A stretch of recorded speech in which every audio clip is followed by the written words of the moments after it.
Desde su entrada triunfal a la Ciudad de México, Venustiano Carranza se dio cuenta que una tensa calma envolvía al país. Por ello, era fundamental asignar una fecha para la reunión de jefes militares, siendo la sede de esta un motivo de discordia.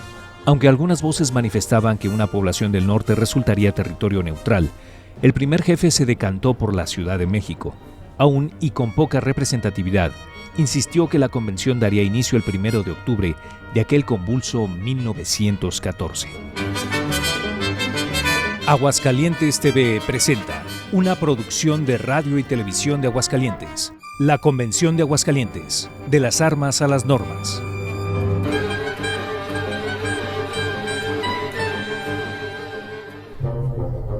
A más de un siglo de su construcción, la hoy Asamblea Legislativa del Distrito Federal aún es objeto de admiración. Ubicado en la calle Donceles, el edificio cuya arquitectura nos recuerda el arte greco-romano, encierra infinidad de páginas de la historia.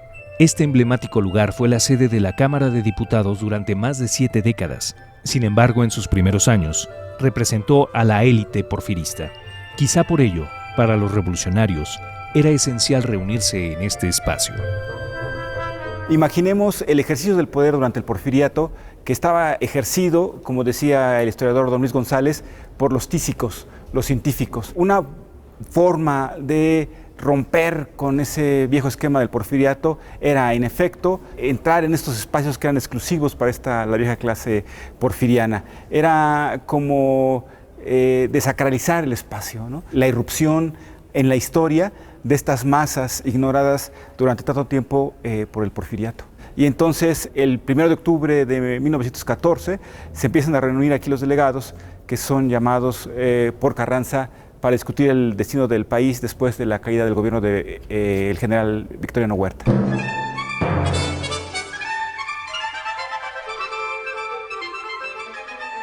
Aún con la presencia de 79 jefes militares, don Venustiano Carranza, que ese primer día llegó justamente a las 5 de la tarde, se percató que aquella era una convención sin representatividad. Sin embargo, rápidamente organizó el nombramiento de las primeras autoridades. Mientras que en otros espacios hay guerra y hay muertos, aquí hay otro tipo de torbellino. Y en el caso de la presencia de la Convención Revolucionaria en estos primeros días, es como muy simbólica, más que otra cosa. Ahí en esa reunión pues no van los villistas y tampoco los zapatistas. Son básicamente carrancistas y gente del noroeste, obregonistas, formalmente hablando. A los cuales Carranza ha nombrado directamente, entonces le deben su puesto a Venustiano Carranza y son completamente gente de él.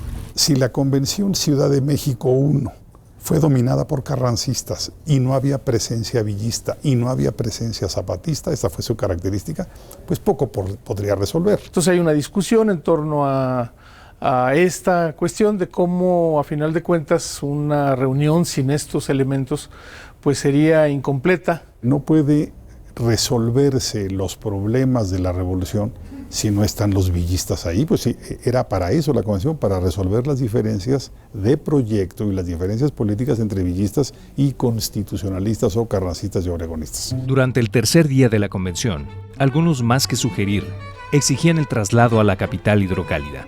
Mientras tanto, ante su posible renuncia, Carranza habló enérgicamente en contra del jefe de la División del Norte. Si no he tratado de someter a este jefe rebelde por la fuerza de las armas, ha sido porque la prudencia así lo demanda.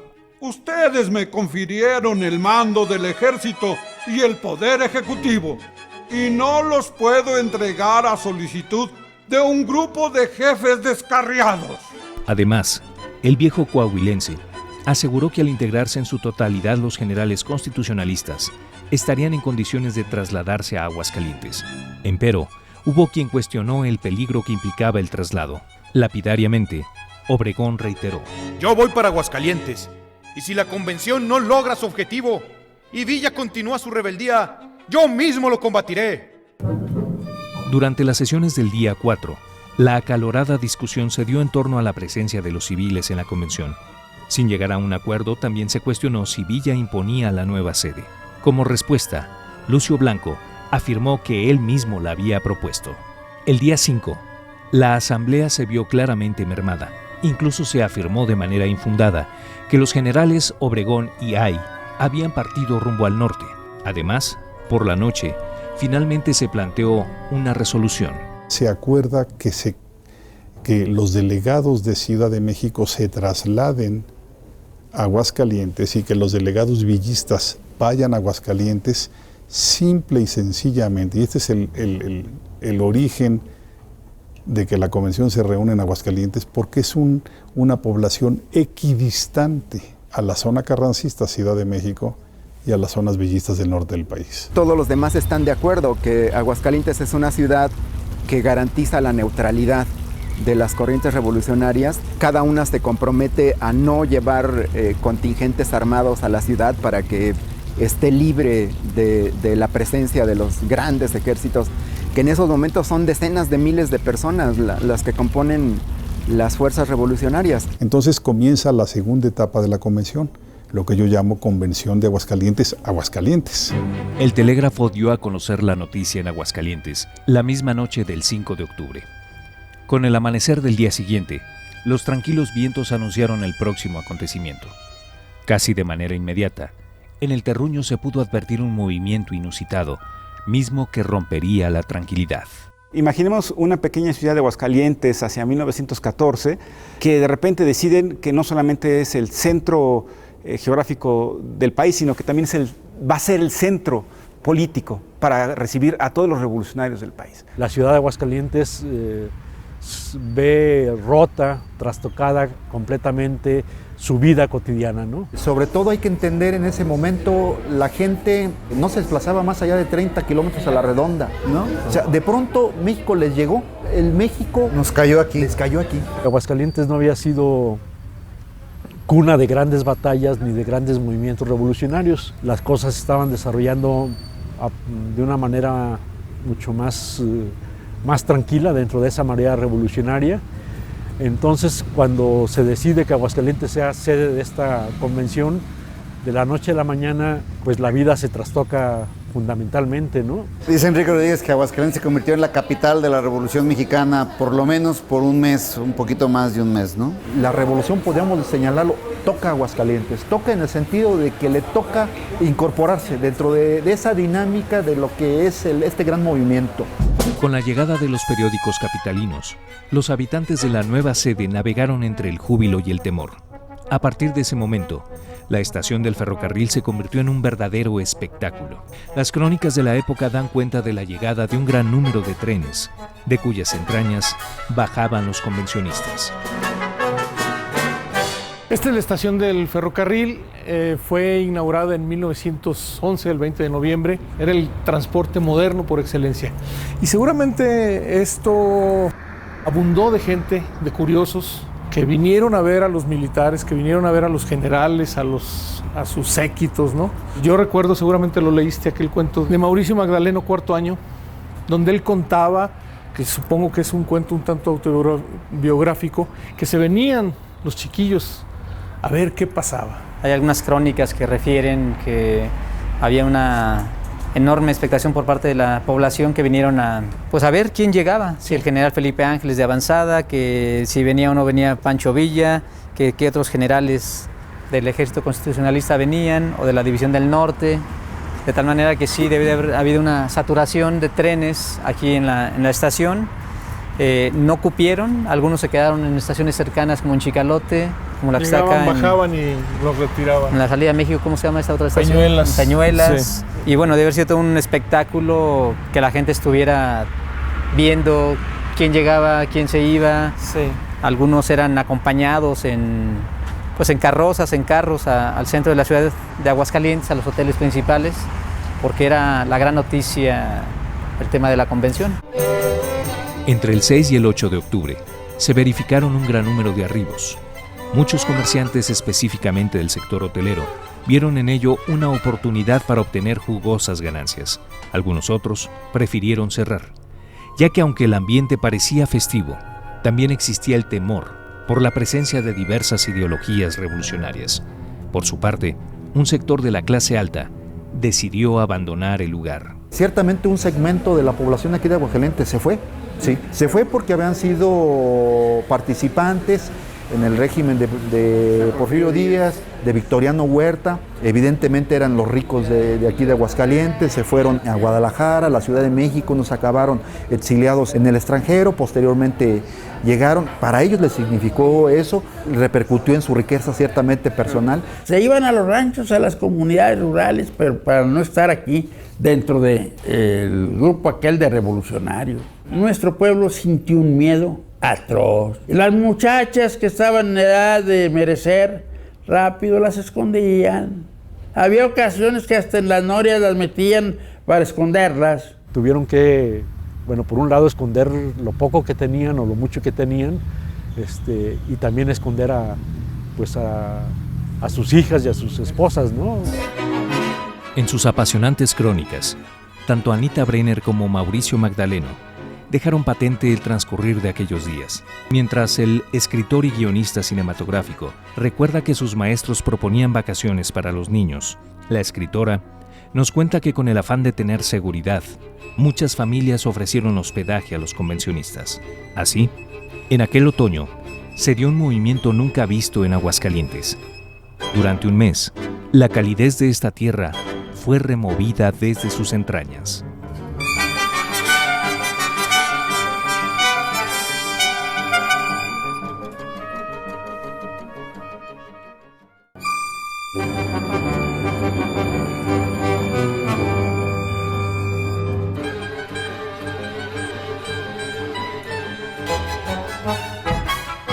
Tras la consolidación de Aguascalientes como sede de la convención, sus habitantes finalmente se vieron envueltos en el remolino revolucionario. Mientras el gobernador Alberto Fuentes Dávila ordenó la limpieza de las calles, el vergel sanmarqueño fue escenario de un majestuoso banquete.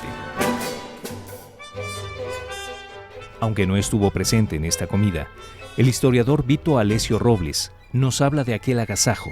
Según el Saltillense, el evento se verificó el día 8. Es un banquete en donde hay inventarios de lo que consumieron. Se hace un recuento de que es un banquete para 1,500 personas, que costó alrededor de 18,500 pesos, que es una cantidad. Es un dineral. Sí.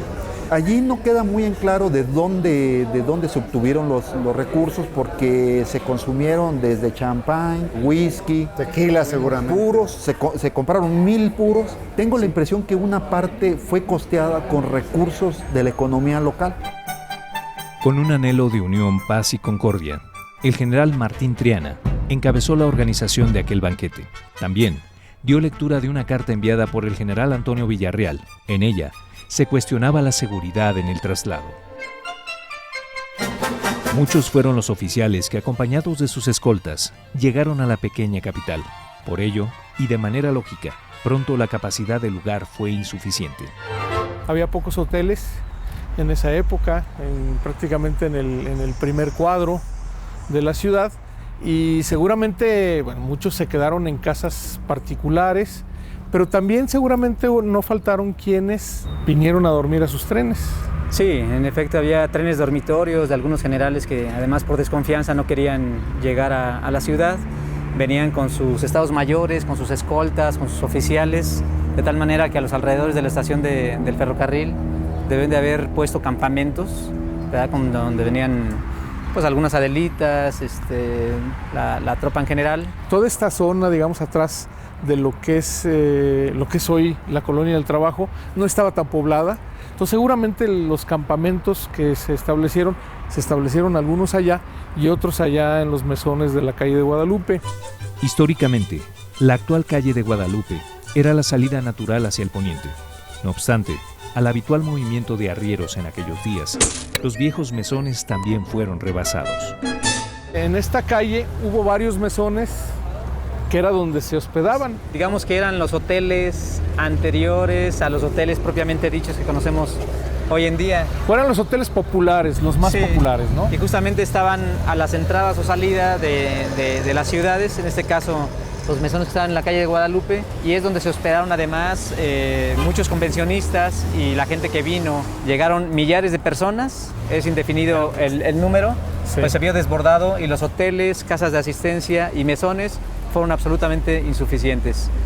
De tal manera que se tuvieron que quedar a dormir la gente en los cobertizos, de la estación del ferrocarril, en cantinas, en billares, en cafés, en fondas y donde podían, ¿no? La gente que viene acá es la más humilde, es la tropa literalmente, ¿no? Con el paso de las horas, diversos trenes seguían arribando a la nueva capital revolucionaria. De entre ellos, uno procedente de la Ciudad de México trajo al propio Vito Alessio Robles. Durante aquel viaje, el ilustre escritor vivió un episodio particular al que tituló El susto de Peñuelas.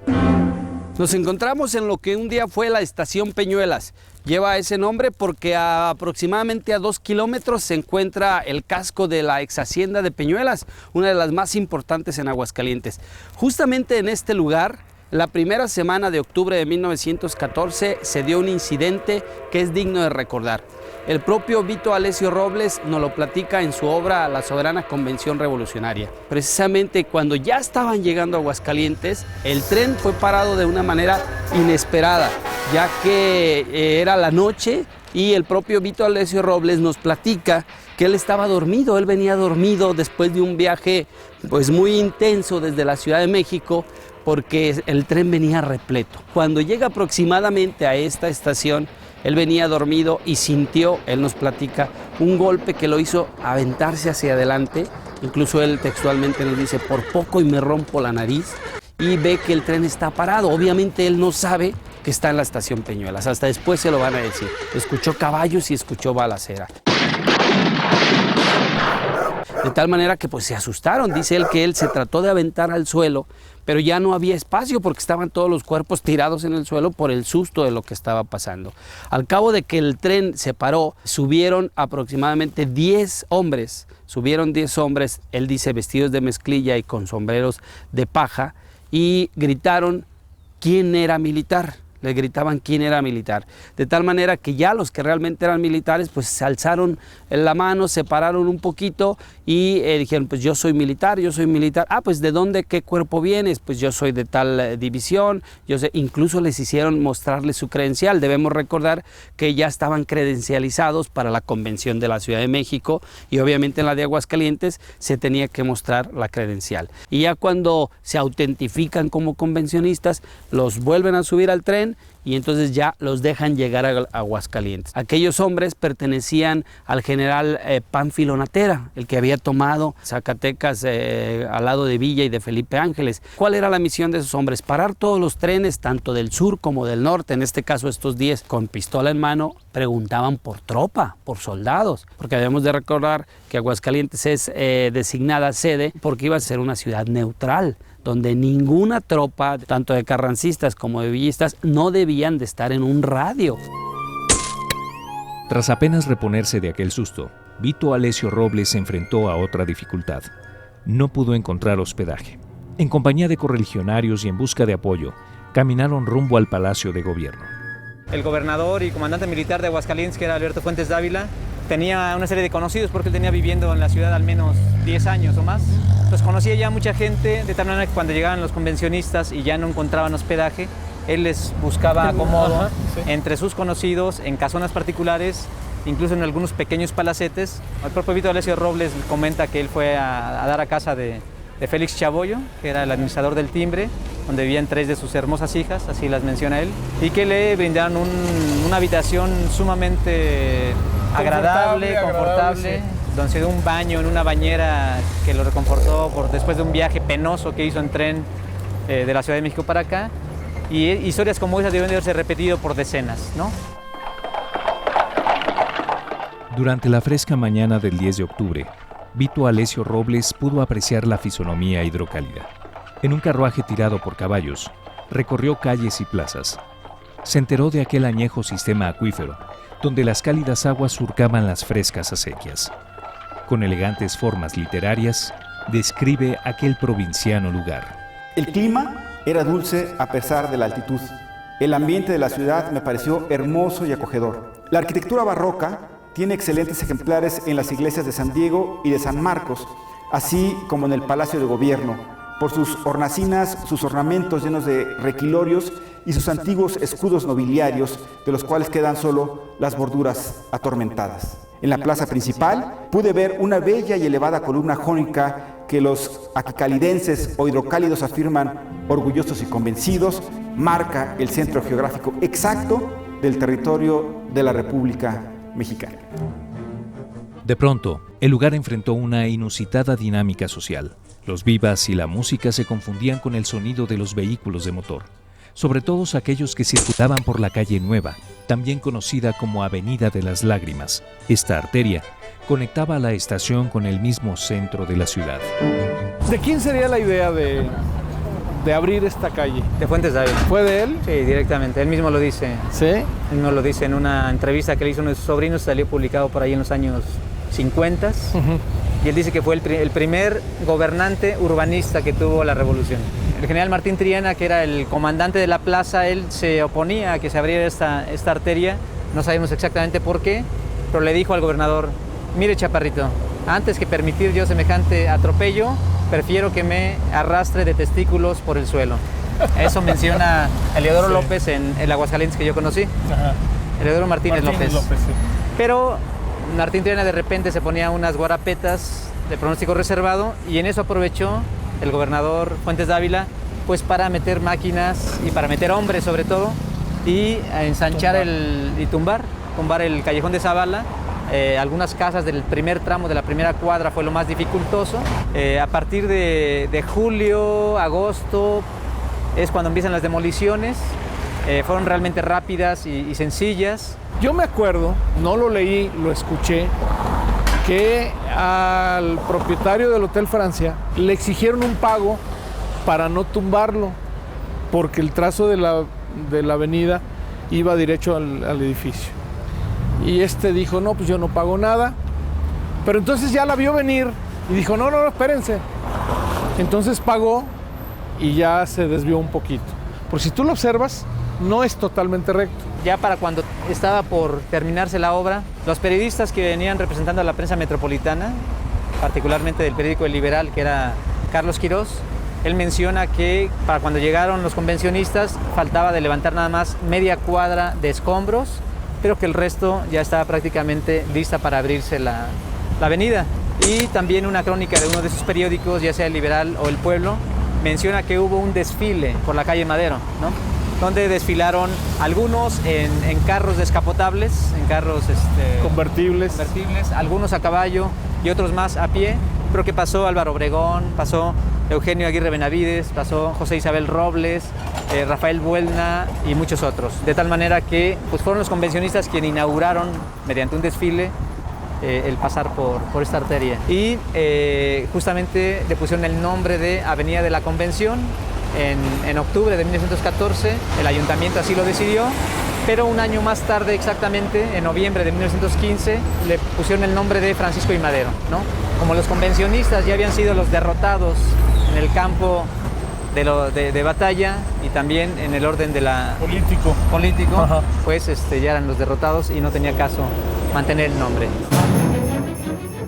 De esta manera, durante los días de la convención, prácticamente todos los actores revolucionarios desfilaron hacia el centro de la ciudad. El movimiento armado había alcanzado al terruño y por ello, Aguascalientes se convirtió en la sede de las ideas que definirían el rumbo del país. A casi 3 décadas de haber sido edificado, para 1914 el Teatro Morelos se convirtió en un personaje importante de la revolución. Entre sus 4 paredes quedaron aquellas voces que aún hoy parecen escucharse. La emblemática edificación celosamente guarda aquellas discusiones, alegatos que tenían un objetivo común, un intento de domar al tigre.